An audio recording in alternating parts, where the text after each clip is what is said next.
record. John, welcome to the Book Thinkers Life-Changing Books podcast. How are you doing today? I'm doing great. Thank you. It's great to finally be face to face with you, Nick. Yes, it is. We've been friends, I guess you would say, for a long time now. Probably Years. Yeah. years. Yeah, we've communicated a lot back and forth via email and Instagram. So yeah, I'm excited for today's conversation. Now, for my audience that's not familiar with you and what you do in your books, could you please introduce yourself to everybody?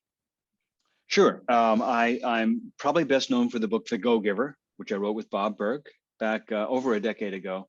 And The Go-Giver, which is a little parable, they call it a business parable, but it's really kind of a life parable. The Go-Giver sold over 1 million copies, so it's got a lot of exposure out there, and all the other Go-Giver books. I've written over 30 books.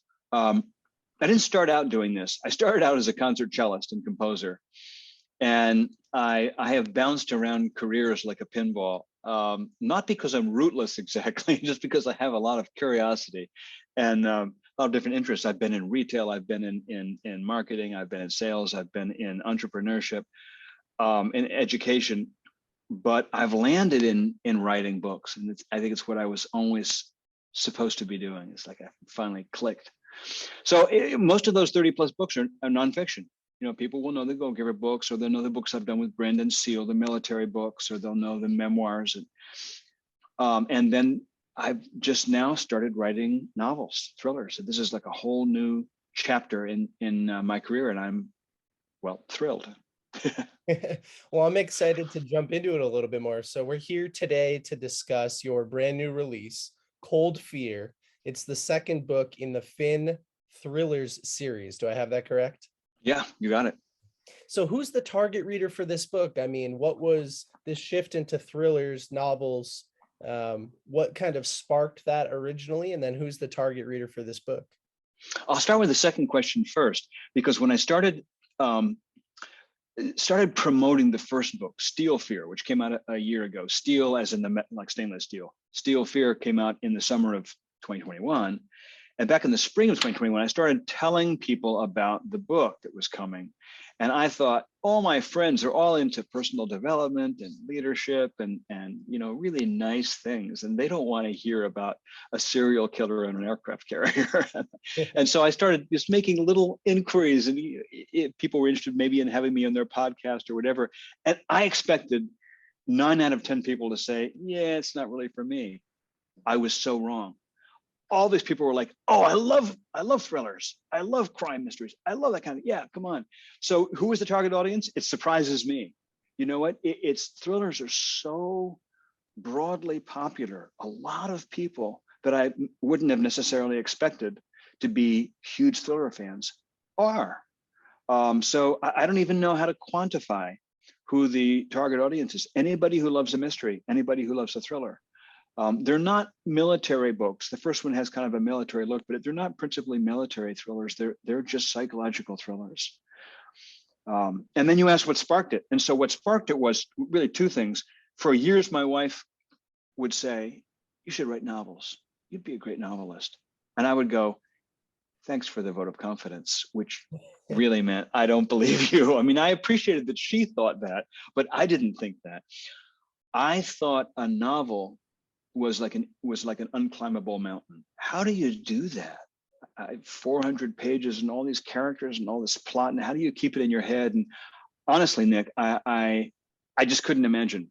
I couldn't imagine how anybody does that. So I was like, nah, not going to happen. But she kept saying it every now and then, and she wore me down. And the other thing was that my writing partner, Brandon Webb, former Navy SEAL sniper, we had written 7, I think, nonfiction books together, starting with his memoir, The Red Circle, which was a New York Times bestseller, and that sparked our writing relationship. We kept writing books together. He pitched me on this idea back in 2009. Oh, wow. Yeah, he had this idea for a novel about a serial killer on an aircraft carrier. It was inspired by a real series of events. When he did a 6-month tour on the USS Abraham Lincoln, which is a carrier, in the Western Pacific Theater. he was not a SEAL yet. He was a rescue swimmer and a helicopter sonar operator. And it was back in the mid 90s when they were just starting to integrate women in combat roles on ships. So it was like one of the first generations of female jet pilots and on the ship.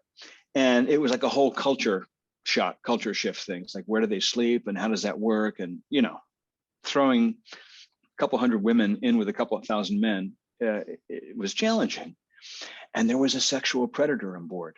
There was this guy who would sneak into the women's restrooms, flip off the light, put his hand in the door, flip off the light, and then run in and molest somebody, and then run.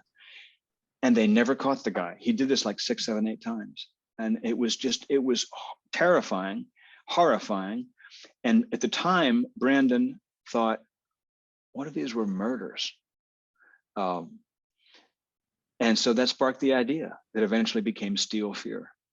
And so my wife wore me down and Brandon wore me down. And once I wrote my first thriller, I was completely hooked. Now, how did you originally meet Brandon?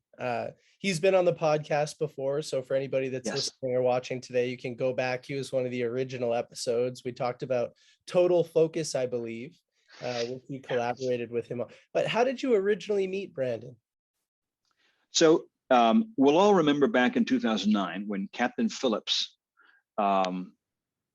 was captured by Somalian pirates, and it was this big drama, and they had 3 Navy SEALs that took out the 3 Somalian pirates in 3 shots, boom, boom, boom, and everybody watched it happen on CNN, right?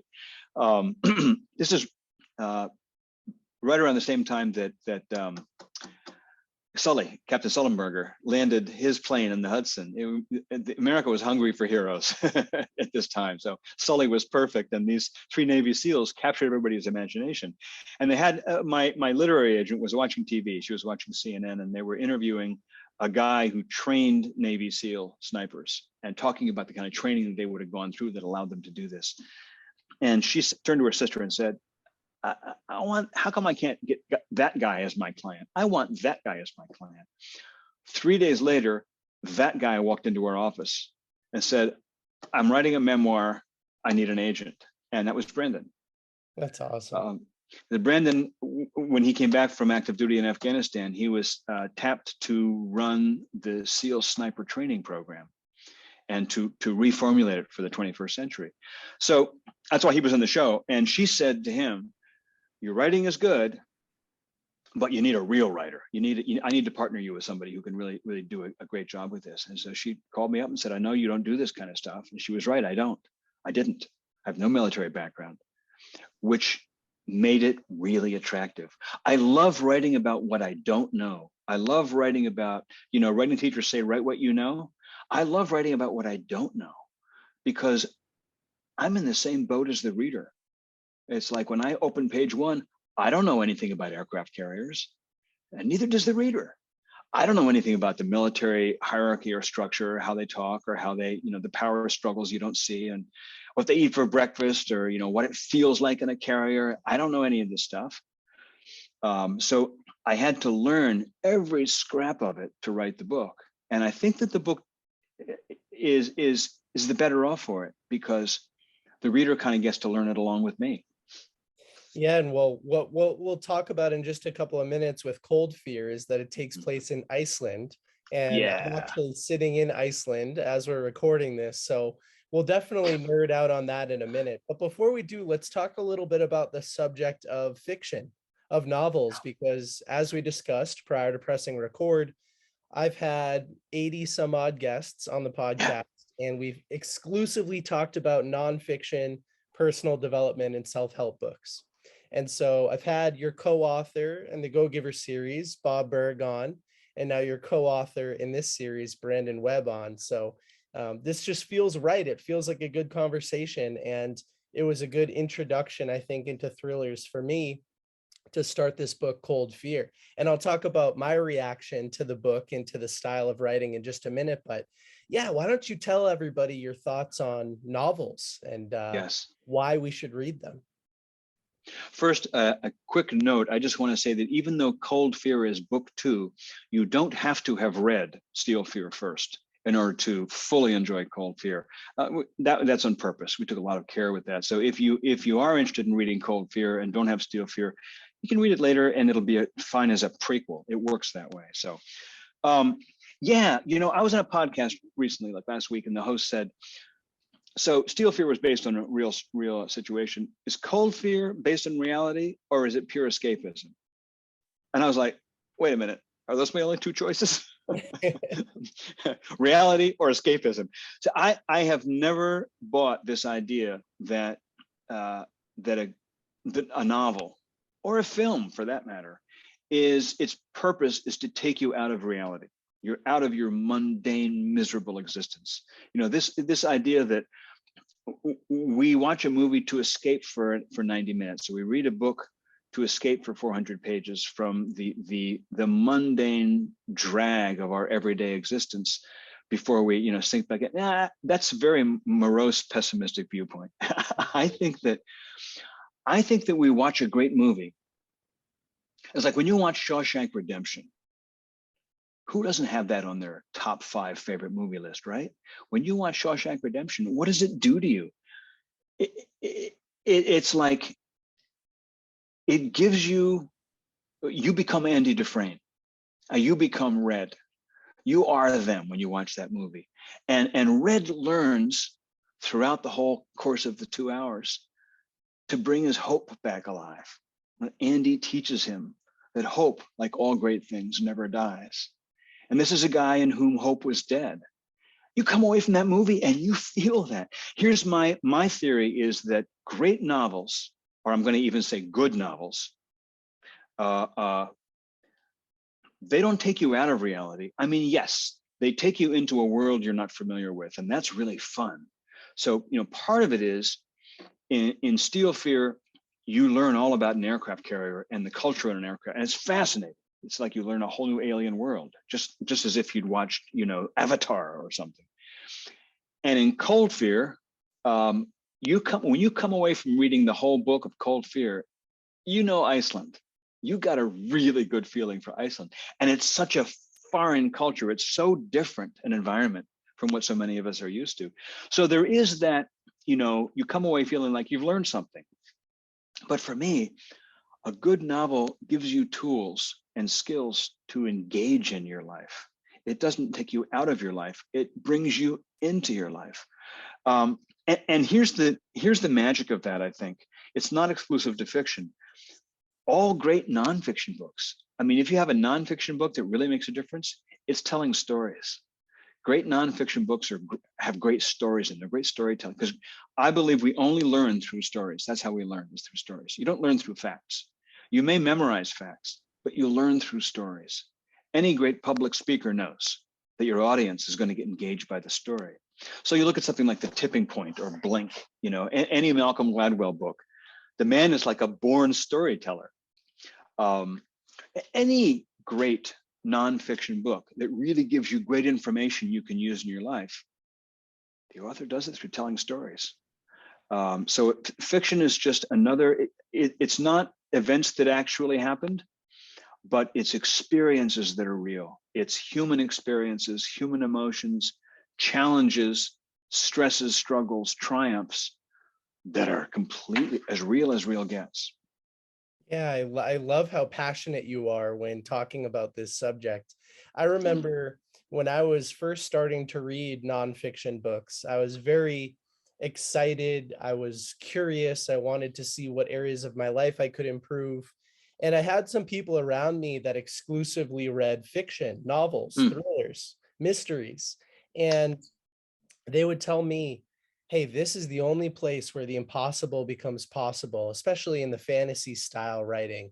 And you can expand your vocabulary, you can expand your perspectives in the same way that you can with nonfiction. And so I've always thought I'm in this period in my 20s where I want to get as much business style personal development and nonfiction into my brain as possible. But that later in life, maybe even as soon as in the next 5 years or so, I'll probably make a big shift towards reading a lot more fiction. Right now, it's only 2% of what I'm reading every year. but maybe it'll become 50, 60, 70, 100% in the future. So I'm excited for when that happens. I actually did that because I read, like you, I read all nonfiction. I mean, I was big into philosophy. I was big into business books. I was big into leadership. And in my 20s and in my 30s, it's all I read. I've been an entrepreneur my whole life. And when you're an entrepreneur, you got to read this stuff, right? You have to, because it's your food. And it wasn't until my late 30s, maybe my 40s, I'm going to say, where I started to really, I read a novel now and then that really impressed me and really moved me. But it wasn't until my 40s that I began to read a lot of novels. And so, yeah, I think that, you know, to me, what's important is that what you read, who was I talking to recently? I was on a podcast where somebody said, read everything, because you never know what you'll learn from. I sort of agree, but not quite. I want to say, read everything that's great. Read great stuff. If you want to have great thoughts, because the thing about reading, and the same thing is true of writing, is that you're feeding your thoughts. And actually reading feeds your thoughts feeds your writing, but also your writing feeds your thoughts, because as you improve what you've written in the page, you're improving your thoughts. And your thoughts are so important because they create your reality. I mean, they just do. Entrepreneurs know this from tangible everyday experience, but it's true for everybody. Our thoughts really create our existence. So read good stuff, read great stuff. No, I believe that entirely. Life is too short to read bad books. There are a million books published in the US every year. You can't read all of them, right? So you have to read the few that can really impact your life and can get you thinking. So what you're doing is so valuable, by the way, I just want to say, because it's like you are like this, you're constantly giving us the best. And it's just fantastic. It's like, here. I wonder if there's anybody who actually reads every book you put out. That would be amazing. I'm often surprised when I meet somebody in person. As an example, I always post when I'm traveling, whether it's domestically or internationally, and I try to meet up with people who are fans of the page and have been following for a long time. And I'm impressed sometimes with how many books somebody will tell me they've read as a result of following. Isn't that great? Listening to the podcast and following the Instagram page. Must make you feel so great. Yeah, it does. That's really cool. It does. Yeah, it's one of my favorite things. So let's talk a little bit about Iceland. Do you plan on visiting Iceland at some point now that you've written so extensively about it? It's funny. I've had a lot of people, and this brings me great joy. I've had a lot of people tell me in the last 2 weeks, the book just launched on June 7th, I think. So it's only been out for what, 2 weeks? Not even. I've had a lot of people say, after I read the book, now I really want to go to Iceland, which I think is cool. I think the Iceland Travel Bureau should pay me a royalty for all of the incoming tourism. You never know. We're working on getting the UK version circulated in Iceland, in Icelandic bookstores. I think Icelanders would enjoy it. Iceland has the highest literacy rate in the world. Yes, they do. The local person here that's been bringing me around and introducing me to people, his first job when he was younger was door to door selling books, and he said that, and this was 30, 40 years ago, and he said that Icelanders love to read so much because for much of the year it's too cold to go outside and really do anything, and so you're inside. And they love to tell stories. They're storytellers. They talk about elves and trolls and gnomes and dragons because you just sit around the fire and you read a good book and you tell stories. And that's what they do in Iceland. So you can really see it here. They're in downtown Reykjavik, like right outside of my hotel room, there are a dozen different bookstores. And they're full. I love it. Yeah. I'm in Houston right now. I'm on my book tour, and I was just driving a few blocks from the hotel where I'm in the other day, going out to a restaurant, and I passed this building called it was a gaming supply place called Asgard, which is, you know, from Norse mythology, and Norse mythology has just taken over American culture, right? All these Thor films and Ragnarok and all that has its roots in Iceland. Iceland was like the original storyteller, the oldest surviving epic poems of these Norse tales are from Iceland. Yeah, so Iceland is just fascinating. Iceland has the oldest functioning parliamentary democracy on the planet. Yes. It was Yeah. the first culture on earth to have a female head of state. It Yes. is rated the safest country on earth. It is rated the most gender equitable country on earth. There's so much about the Icelandic culture that's so fascinating, and it is also, an incredibly forbidding physical landscape. The weather can turn on a dime, and it does. Missing persons crime is very low. Missing persons is very high. They go missing in the ice and snow. Yeah, we could talk about this forever. I find Iceland fascinating as well. One of the things that really struck me is that the average life expectancy in Iceland is 83 and a half compared to 78 in the US. It's top 10 in life expectancy out of the 200 countries we have on this planet.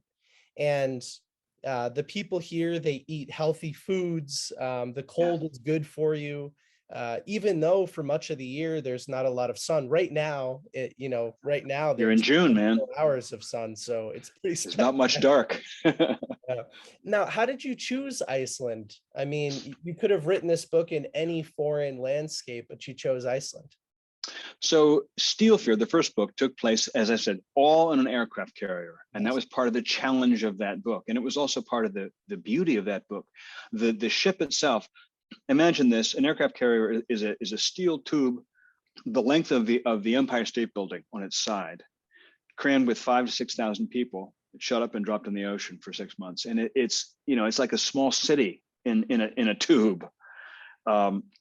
And so very claustrophobic. We wrote about that in that book. Then came the question of book 2. Well, what do we do now?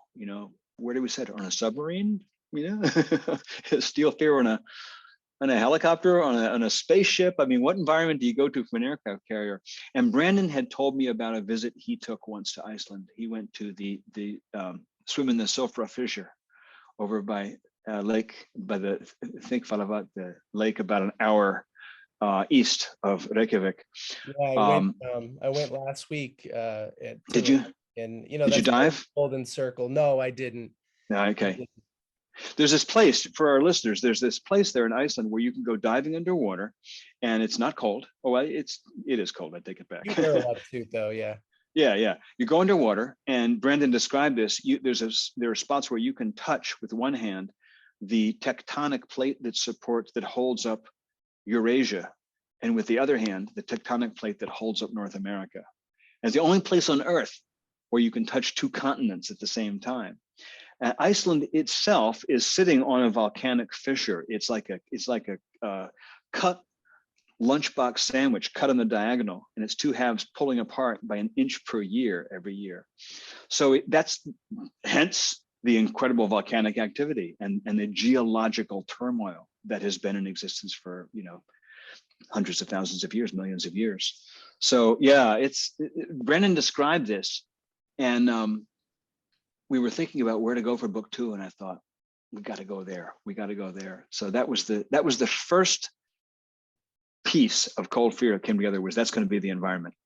Yeah, no, I mean, it's truly amazing. I've done a number of day trips, 4 or 5 hours outside of Reykjavik, and I also did a plane tour. So I got in a small 4-seat plane, and we went out and landed in the Westman Islands and got to experience the culture over there. But while we were in the plane, we went over the volcano that erupted last year, and we got to see what it did to the surrounding area. And we got to see the glaciers up in the mountains, but we also got to see the fields of grass that is so green. I mean, it's amazing, the contrast of colors and the different environments, the lava fields. Iceland is pretty spectacular. And so I think you chose a good location for the book. And the really fun part was trying to capture the culture and the conflicts within the culture, and because every culture has its conflicts. So maybe I should tell people a little bit about what happens in the book.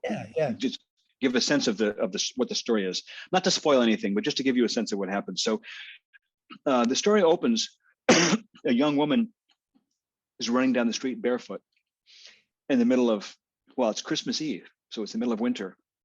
runs through the snow, runs through the streets. We have no idea why. We don't know who she is. And she comes to a pond in the center of town where just the northeast corner is thawed. And she strips off her clothes and slips under the ice sheet, pushes in toward the center of the pond and drowns. And you're going, what? Wait, who is she? Why did she drown? And that mystery really drives the whole book. Who was this woman? Why did she do this? Who is she running from? Then Finn steps in the scene, and Finn is our hero. He's this traumatized, troubled Navy SEAL with memory issues. He has trauma from his childhood and also from the recent past. He's on the run from military intelligence and from the law. He is a fugitive from the law, wanted for war crimes that he didn't commit. At least he doesn't think he committed them. He's not entirely sure, actually, and we're not either. He's pretty sure he didn't. Anyway, he's in Iceland to pursue several other Navy SEALs who are there because he feels they may have answers to his questions. Meanwhile, there is another SEAL, former SEAL, who's now a contract killer, who is a seriously sociopathic gentleman. I would say closest thing I could think of to pure evil, although he has a great sense of humor, which I find a redeeming value. And he's there in Iceland because he's there to find and kill Finn. And while Finn is there, he somehow gets wrapped up in the story of this woman who drowned, and something about it really draws him. And then he becomes somehow a suspect in her drowning. And he is pursued by an Icelandic police detective, a woman named Krista Kristjansdottir. So that's kind of the plot engine of the story. But the underneath part of the story is a very brooding kind of thing where Finn is really trying to recover these lost pieces of himself, these lost memories, these lost facts, and kind of trying to find pieces of his humanity. So there's also a kind of a psychological journey, a psychological mystery, as well as the more external mystery. So when you sit down to write a book like this, you and Brandon decide, okay, book number 2 is going to take place in Iceland. What does the process of starting the research look like for you? I mean, you've got a storyboard, everything, I would imagine, and read books and talk to local people. I think you have a resource on the ground over here. So yeah, tell us a little bit about what that looked like. So what I want to find out is, of course, I want to find a lot of facts about Iceland, which, it's just, you hit Google and you start hitting websites and just like dig. And part of the skill set, I think, of researching it for a book like this is you dig, and a lot of what you find you probably won't use, but you never know. So organizing the stuff I find in files so I can find them and I know where they are, it's a huge kind of a filing task. But I'm also trying to really learn sort of the spirit of the place. And I discovered this novelist named Arnaldur Indridason, and he's Arnaldur. They go by first names in Iceland. They don't really use the last name isn't the last name. They don't say Nick Hutchinson. They just call you Nick, and it's not informal, even in formal situations. They just use first name. So this author, Arnaldur, I will call him, is possibly Iceland's foremost living novelist. And he wrote a book called Jar City. It's the first of his books that was translated into English. And I read it just for a little bit of background sense. And I was just captivated. It's like, wow, it was just so interesting to me. And I went on and read everything he's written. And reading his novels, and that to me is, if you're going to go to a foreign place, if you can find some great novels written about that place, because novelists will have an eye for the kind of detail that you're not going to find on a travel site, or sites like Travelocity. The different travel sites are worthless in terms of researching a place, because they just tell you you're going to have a great time, come spend your money. But a novelist will tell you the heart and the soul of the place. And then you're right, I was able to get a person, Silja Birok, who spent hundreds of hours probably patiently answering all my questions, and filled in lots of answers for questions that I had. Yeah, it's fascinating. And my contact over here, you'll be familiar with this name, Gunnar. Or Yeah, I have such a tough time pronouncing the names in the way that they're supposed to be pronounced. Gunnar. Uh, and that's yeah, the name of the boy who finds the body in the very beginning of the book. And yeah. that scene was really interesting because in Iceland, they believe in a lot of mystical folklore type of stuff, and for somebody to believe Yes. that a mermaid is real and in their backyard is not so unbelievable here in Iceland. And so he sees the body underneath the ice and thinks it's a mermaid. Yeah. There's a line somewhere in the book where Finn says he'd read somewhere that the majority of Icelanders believe that elves are real. And he didn't find that strange, not at all. Americans believed in Elvis. Icelanders believe in elves. Everybody has to believe in something. Yes, they do. Yeah. I got a tour yesterday of a road in translated into English. It's called Elf Hill Road. And there's a little detour in the road around this elf hill because when they were putting in the street, all of the equipment would break every time they would get close to trying to remove this elf hill. So they gave up, and the locals believe that there are elves living in this hill still today. There are three of them or four of them, and every time they try to repave the street or do any construction, when they get close to the elf hill, all of the machinery breaks down. So that's the type of I stuff love it. that you hear about and that you get to see with the locals. It's a really cool culture. And yeah, I Yeah. think if anybody wants to learn more, they definitely should read Cold Fear and get a sense for what you've written. Yeah. It's really fun. It's a really fascinating place. And it also has great geopolitical significance because it is, as Winston Churchill described it, as an unsinkable aircraft carrier in the North Atlantic. And during World War II, Axis and Allied powers were both, very much vying for a relationship with Iceland because it was a critical stopover spot for planes. That could easily potentially be more true today than ever with the polar ice caps melting and suddenly the Arctic becoming a very significant part of the earth, not only in terms of mineral resources, but also conceivably strategically in terms of military control. So Iceland it's got a really interesting position on the planet. Yes, no, it definitely does. And yeah, so what else in terms of the plot would you like to tell everybody who's on the fence? Maybe we've got some listeners that are interested in the book, but again, they're not really reading thrillers, so they go, I don't know if this is a book for me. What else can you say to sort of entice somebody or interest them a little bit more? It's interesting. There were a few reviews of Steel Fear, the first book, that said things like action packed from stem to stern, and every page is jam packed with action. And I love those reviews in part because it's not true. Actually, in Steel Fear, there's very little action. This Finn gets in a fight at one point. At one point in 400 pages, I mean, it's there is not a single gun that goes off. There's very little action. There is a lot of tension. There's a lot of suspense. There's a lot of content. There's a lot of material going on. There's a lot of content.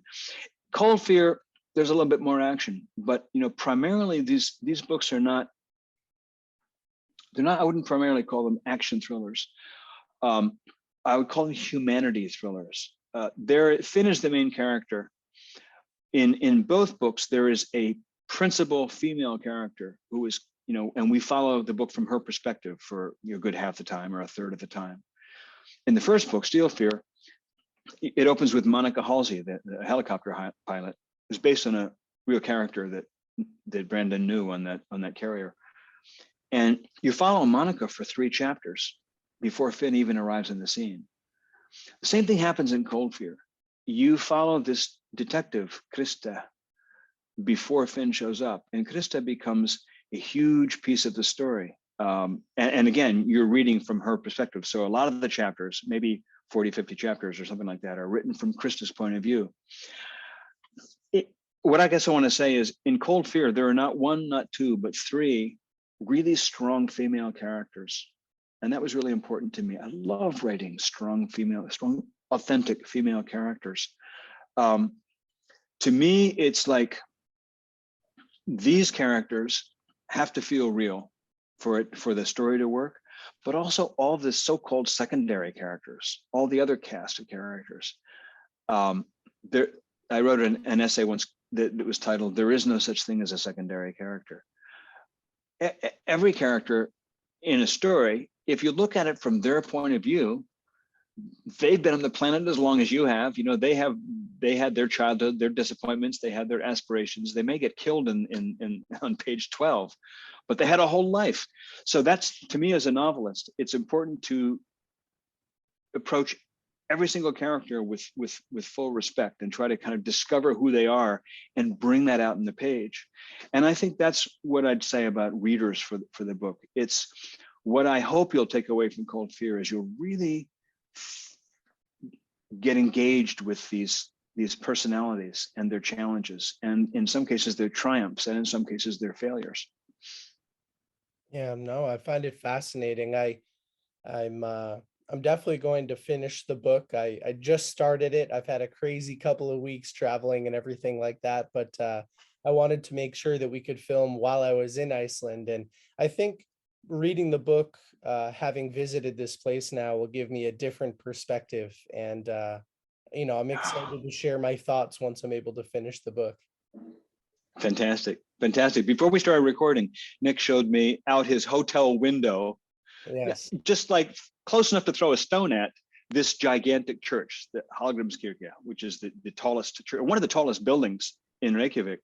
And it features, significantly in the story. And I was like, oh wow, Nick's looking at that right out his window. So I'm thrilled that we're doing this broadcast with you live in Reykjavik. It could not be greater. Yeah, it really is the tallest, and no matter where you are in the city, as long as you're not, on a slope or something like that, you could see the top of the church. So it's also fascinating when you're driving in from outside of the city, the church stands tall above everything else. So it really is the tallest building around. Yeah.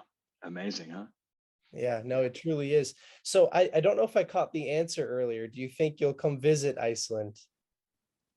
Absolutely, totally. I can't wait. I did not get to do that while writing the book, which is unfortunate. I did get to visit the USS Abraham Lincoln, the carrier, spend a day on that when I was writing Steel Fear, but I did not get to visit Iceland. And yeah, my wife and I are both completely jazzed about visiting there. I don't know when it'll be, but it'll be pretty soon, within the next year, I'm guessing. Oh, it's amazing. Yeah, I plan on coming back and visiting again. So obviously you're very well read and you've written a lot of books. So I'm curious, for people who are interested in reading some novels, what are some of your favorite novels? Obviously, I would highly recommend that everybody checks out Cold Fear if what we've talked about today interests them. But yeah, give me some recommendations because I'll be entering that space sometime soon.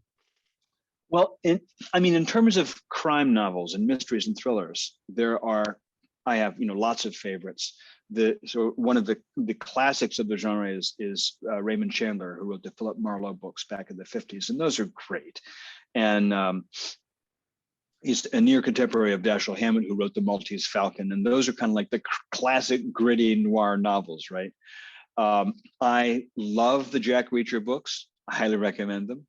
I love the Elvis Cole, Joe Pike books by Robert Crace, and people love those. I highly recommend those. There's so many others. You can't possibly name them all. Some of my favorites, however, are Tana French, whose novels are more a little more on the literary side, a little more somber, more reflective, really engaging, and they're crime novels, but with sort of Irish flavor because they take place in Ireland, and the most gorgeous writing you can imagine. That's where I'm taking off to after Iceland, by the Is way. it? Yes. Yeah, Tana French is hypnotic, and her first book, In the Woods, and her most recent book, The Searcher, are both. The Searcher is one of the few of her books that isn't connected to any of the others. It's a standalone book. And it's just got the most incredible descriptions, and it's a great mystery, and I recommend that highly. But my favorite novelist of all time is Kate Atkinson. And maybe not for everybody, but Kate Atkinson wrote a series of literary books that won lots of acclaim in literary circles, but they weren't that popular in terms of commercially popular. And then she wrote this series of detective novels, the Jackson Brodie series. I think there's 5 of them. And they were made into a BBC series, which is great. And I think that those books are amazing. But then she wrote a book called Life After Life, which I think it was 2017, 2018, somewhere around there. It came out, and it was on everybody's best of the year list. And that book is a book about, it's kind of sparked by the idea, what if you could go back in the time and kill Hitler? And it isn't what the book is about, but that does crop up in the book. And the book is about, what if you could live life over again? This character does live her life over again many, many times. And it's an extraordinary book, which I highly recommend. Well, Kate yeah, Atkinson. thank you for those recommendations. When I watch this back, I'll be sure to take some good notes. And yeah, I'm traveling to Ireland next, which is funny. Talk about green. Talk about green. Yeah, I'm very excited. It'll be my first time over there. How many books do you think you've read in your lifetime? Wow, that's a great question. I don't have any idea. If you were to estimate, yeah. Lee Child reads, he says he reads a book a day, which I think is really cool.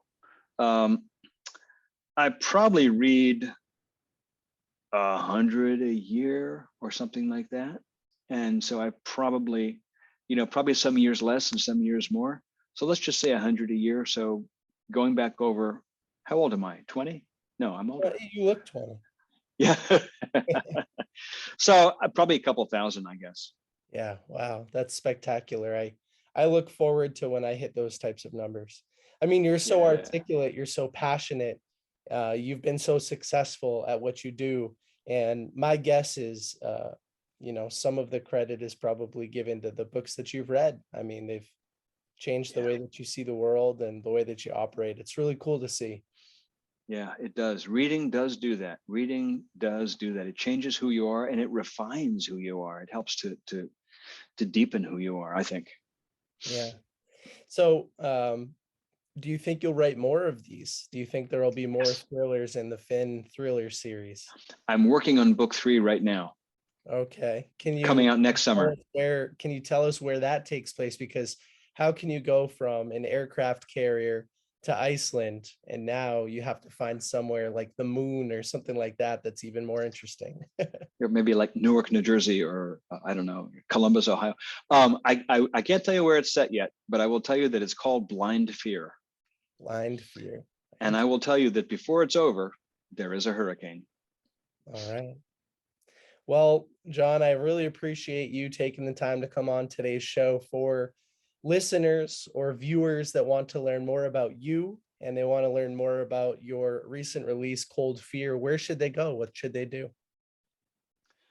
Of course, I have a site of my own, which has all my books. It's just my name, johndavidmann.com. But specifically for the Finn books, Brandon and I have a site for our books together. And that's where you'll find more about the Finn books. My book tour is on there and more information about the Finn series. And that is webandman.com, just like up here in the book. Web, only it's A-N-D, webandman.com. A pretty dynamic duo, if you ask me. I looked at that and I thought, consonant, vowel, double consonant, consonant, vowel, double consonant. This is good branding. We could make something out of it. So we started the novels. We changed it from saying Brandon Webb and John David Mann. We changed it to Webb and Mann. And I think that's working well. I think it's pretty cool. Well, again, thank you so much for coming on the show today. And I'll be letting the Book Thinkers family know when I finish Cold Fear, and I'll throw a little review up there for you. Fantastic. I'm so thrilled you're reading this. Thank you so much. I hope you really, really enjoy it. And I imagine you will. Yes, no, I think so too.